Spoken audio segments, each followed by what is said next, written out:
We moved our family of 4 young kids from the United States to Valencia, Spain. And today, obviously, Spain is known for their football, soccer, whatever you guys want to call it. We've had a lot of people asking like how to get your kids into soccer clubs, how to get your kids to play football here in Spain. What's the level like here? And so we kind of wanted to touch on it a little bit, but we actually just got like some of our youngest son's, all of his equipment, because he starts today actually for football. And so we kind of wanted to go through some prices you can expect, how much cheaper it is in the States, the level of play, all that type of stuff. So again, this is just our personal experience. This is also our experience from Valencia, Spain. It is the 3rd largest city, but I'm not saying that means they're the 3rd best in soccer or anything like that behind Barcelona, Madrid, or whatever, right? This is just our experience and kind of our prices and things like that we're seeing. So to start off, you have to pay an inscription to start off with the club. We have seen this range between 125 and 150 euros. Now, to be completely clear, we are talking about clubs that play at the Mitha or the Alt level. That is the middle level and then the highest level that you can play at. It might be a little cheaper for those in Inscription, which is kind of the lowest level. They don't have as many games. They usually don't take it as seriously. It's usually kids who just want to play a little more for fun.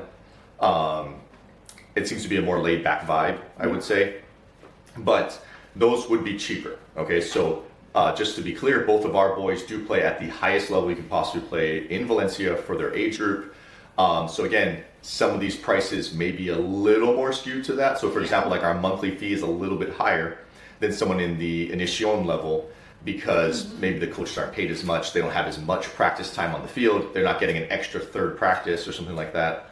And we pay for the license, so and the feature. Yeah. So there are a couple things extra there, but so the inscription fees for our boys is right off the bat, you pay 125 to 150 euros.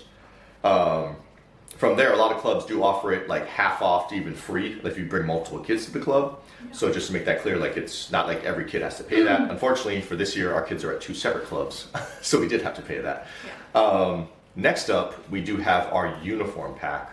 And I'm sorry, actually I'll touch on the monthly. Our monthly fee is between $70 and $80 a month. And so that goes to the coach's salaries, to pay the refs, the practice fields, the administration fees, whatever it is, it's a total one-time fee. That is paid from September through June, correct? I don't know. It's a crazy long payments season. though do it kind of weird here. Well, they'll do it in 3 segments and throw it all together, and sometimes they'll do it back to back. So you never know. You never know when the payments are actually coming out. So just be ready for it. And actually, another hint, because we only move a certain amount of money over to our Spanish account every month. In December, they hit you with an extra one, so we didn't know that. And again, it wasn't much, but when you have like for Commodore, for things for school, for like every activity the kids are in soccer, you get hit with like $1,000 extra bill you weren't expecting. And so that was our first time we actually overdrafted there. So obviously we had to just move money. So every December, move a little extra money over. And just a quick note for that, when that did happen, we went to the bank and they cut up his card. So we didn't have a debit card. I had to get another debit card. Just like note to self, move over some money before all of that comes out in December. So December, always move a little bit extra over. But so for monthly fees, $70 to $80 a month, which I think is very reasonable, at least being from the States. That is an extremely cheap price to me. Last but not least, this pack costs 200 euros that my wife's about to go through. Our other son costs 180.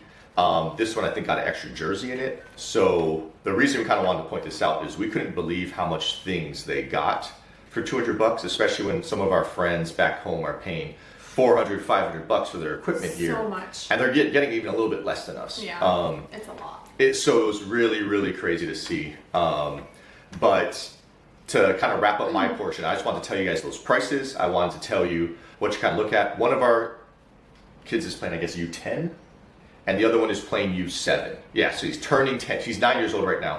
He's turning 10 throughout the season. The other one is 6 right now. He's turning 7 throughout the season.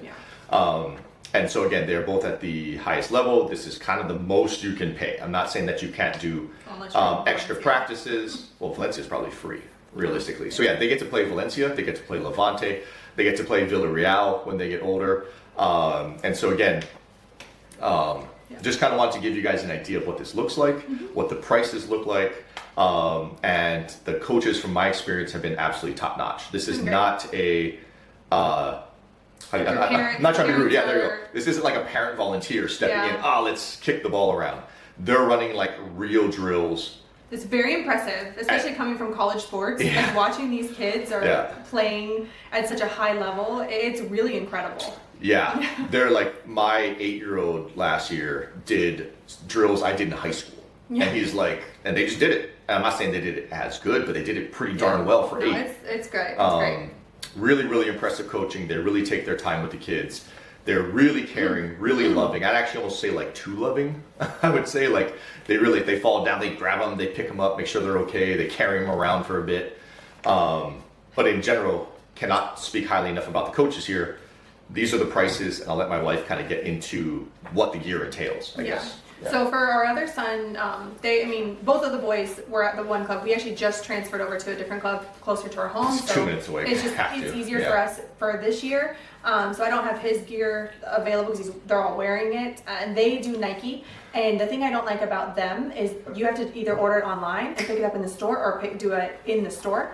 For this new club, we just paid them right then and there, and you tell you what size your kid is, and she just hands you the bag. Give us a whole bag. We're like, oh wow, this is great. Cool. So for here, we did get extra, and this was $205, but we have like 3 jerseys.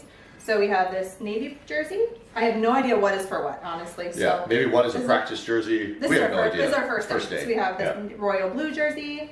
We have a white jersey. Yeah, all Adidas for this club. We have some polo, which apparently it's super cute. It's their walk clothes. Yeah, they walk into their locker room. It's so cute. Like how serious they take it here, right? They have like a little zip up jacket for their warm up.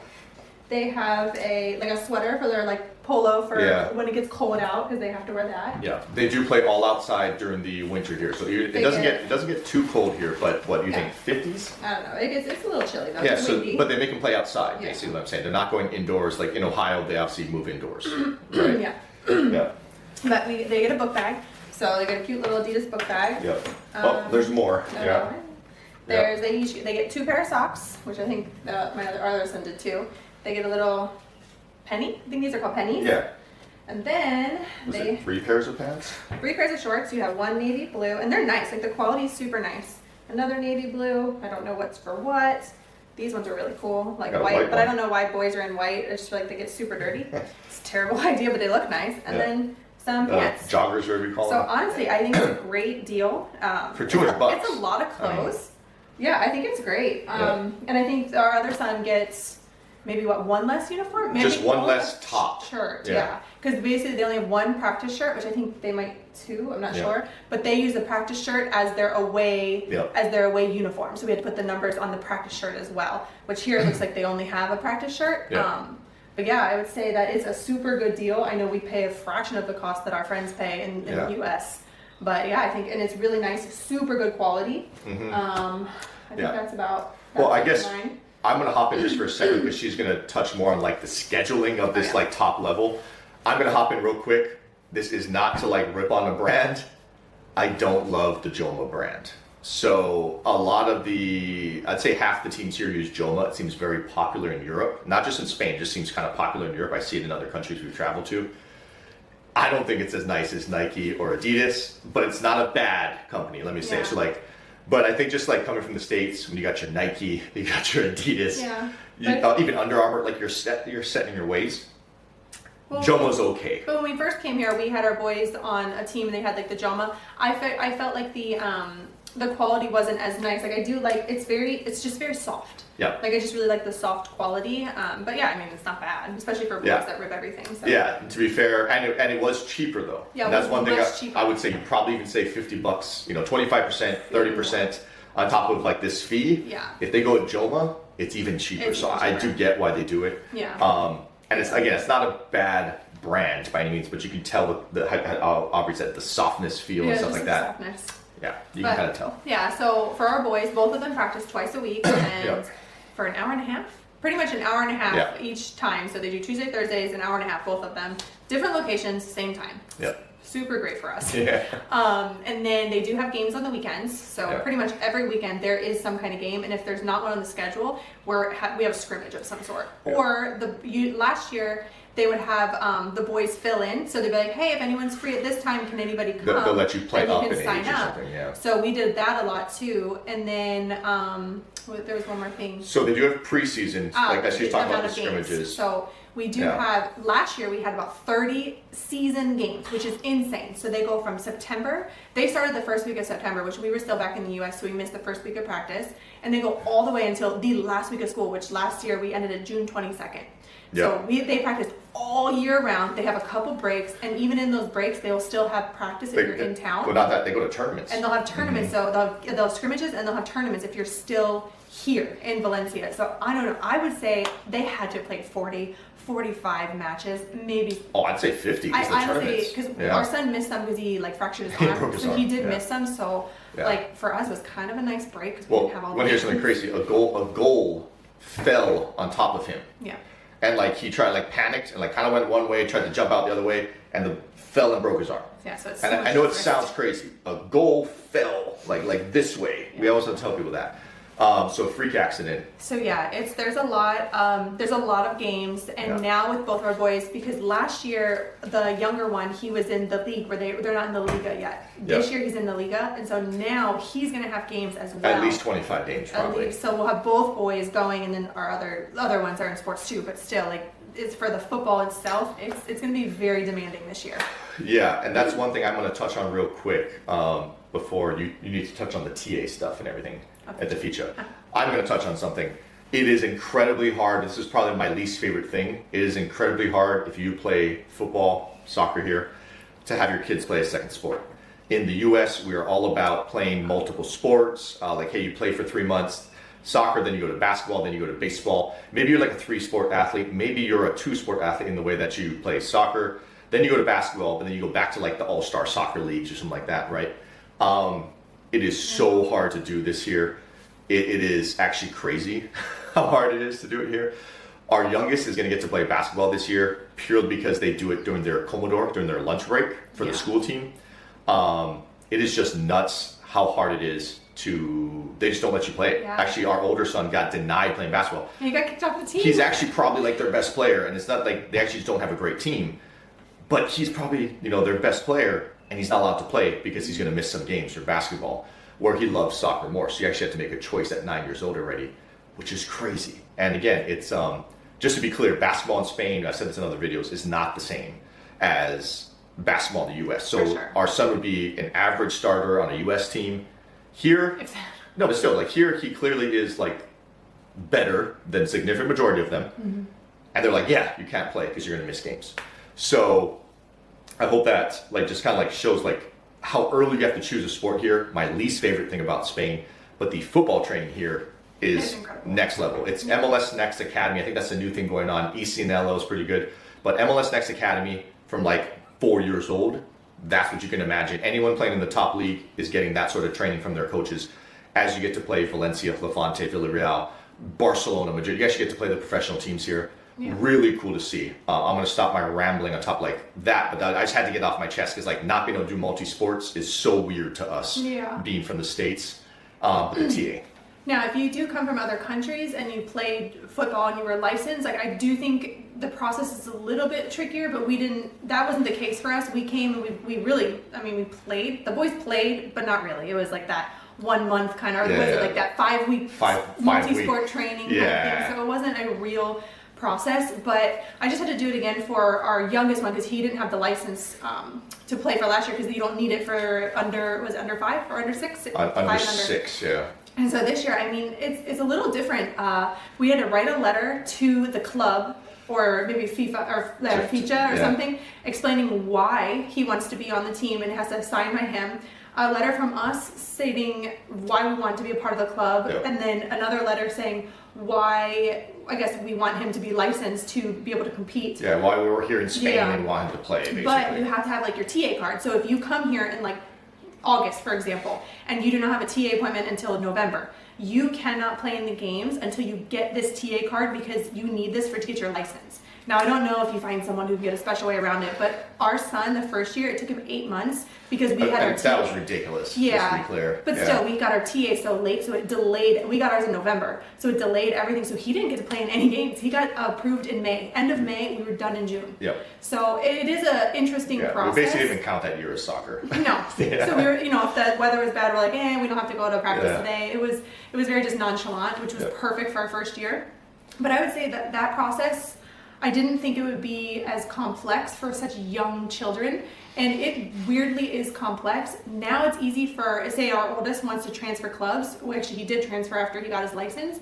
We just kind of give them, we have to get the padrone, so it has to be 3 months valid, and it basically has to be 3 months valid. You have to do your passport, TA, make sure everything's valid, and then they just switch it right then and there. Yep. So it's easier to switch clubs. Put in a request and it makes it happen. Once you're in Spain, it's easier to just kind of switch clubs versus coming from another country and being like an expat and stuff. It is a little bit more difficult, but if you do need help with that, I mean, maybe we could do like a detailed breakdown of what we had to do at some point. Yeah, I think it turns into what club you went to, right? Our first club, just to be completely honest, we're not going to name them.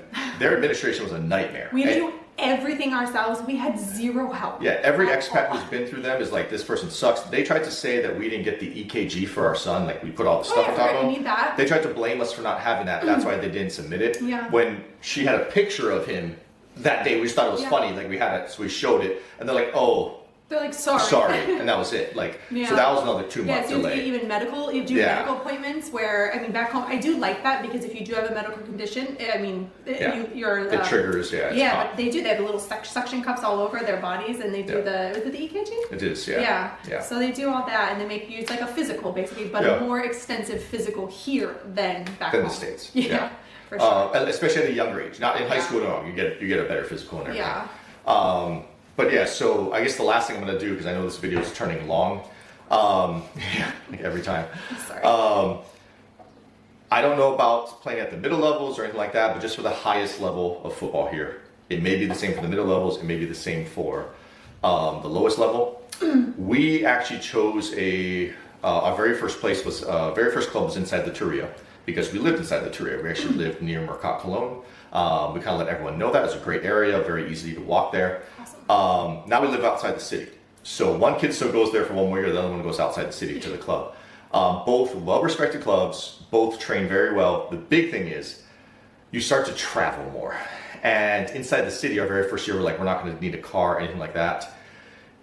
It would have been really tough if our son could have played games to get to some places. That's true. Not that you can't get there by metro or tram or by walking, buses, but like, for example, let's say a 40-minute drive directly to somewhere could be 2 hours and 15 minutes with like metro to here, walk 10 minutes here, catch a bus to here, walk 5 more minutes.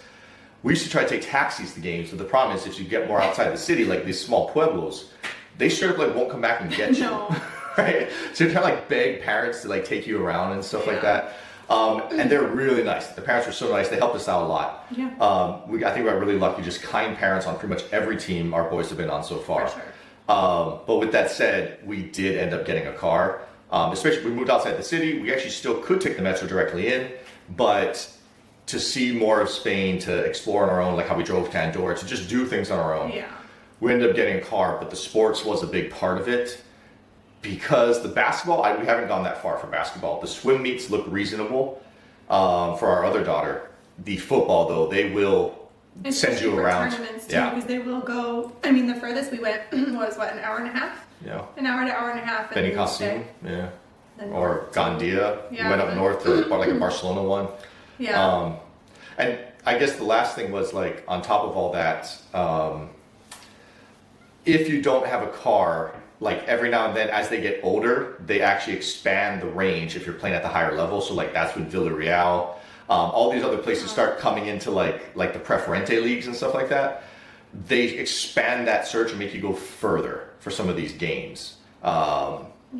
And it's just a real nightmare. But we know some parents who also send their kids with their teammates and then just don't even go to the game. Yeah. To be honest, though, we kind of like to go to the games, so I would feel bad just keep sending our kids and not going. Yeah. And they just show up at the home games, but that's just not, I guess, what we want to do. That is another option. That's fair. Yeah. Yeah, we just didn't want to do that, No. I guess. But yeah, so I think just to kind of wrap this up, the big thing is, one, how far your money goes for the $80 a month, for the $280 to $200 for all the gear. I mean, we've got to be spending under $1,100 for the whole like 9-month season or whatever. Just a really great deal. All the equipment, all the tournaments, everything, like paid inscription fees, everything you think of, for top-notch clubs at the highest level. That is a steal to us, especially hearing what people pay in the States. And one extra thing that I want to mention, at each club, depending on, I guess, where they are, they do like pair up with another club and they run these extra trainings. Oh, yeah. So at one club that we go to, they do it Sunday nights, and then at another club, the other club we go to are Wednesday evenings. Yep. But it is a fraction of the cost for an hour of what you would have to pay back home. Yeah. I think we pay 15. I think is it 15 a session? I think it's 15. I think it's for like the first session, but if you do like repeats, you get discounts down to like $9 an hour. It's something insane, For but like it's amazing training. A small group, four-person session max. Yeah. But there, that extra training that each club has, and then you're with some of the team, and then they kind of throw you all together according to your skill level. Yep. So one of our kids will go up like with other kids, and just play with a little bit stronger kids. Now he gets roughed up, but that's fine. It's good for him to learn. Yeah. Again, so the cost, so much cheaper than we're used to. You do need your TA card for this feature if you want to play in any of the games. At a normal place, be prepared for a month to 2 months of waiting. At a terrible place that we had to experience, that was 8 months. From there, you may need to consider a car, just to be completely honest, especially if you're at that higher level and you got to travel further and stuff like that. And if you don't want to send your kids with parents, because other parents will take them, don't get me wrong. And maybe there's a video we can do about the whole car, because we know people who bought cars or rented cars, and maybe we can talk about what the process is for people as well, because we do get asked a lot. We do. That's a good idea, actually. We will in the next video. This one is already like 20 minutes long. So, but with all those things, I kind of hope that talks about our experience. Again, really, really high level football here. Obviously, Spain is known for their football. They eat, sleep, breathe football. The coaches are incredible. I do not love the multi-sport thing. I know we put a note earlier, but again, it's because basketball goes for 9 months. Swimming goes for 9 months. Even art goes for 9 months. Flamenco goes for 9 months. Like everything goes for that whole time. And so they hate that multi-sport type of thing. So other than that, I kind of hope this explains youth football in Spain, at least in Valencia. And it gives you guys kind of an idea of what you're looking at, and how many games we're doing, how many practices a week, all that type of stuff. So, all right, see you in our next video. Adios. Adios.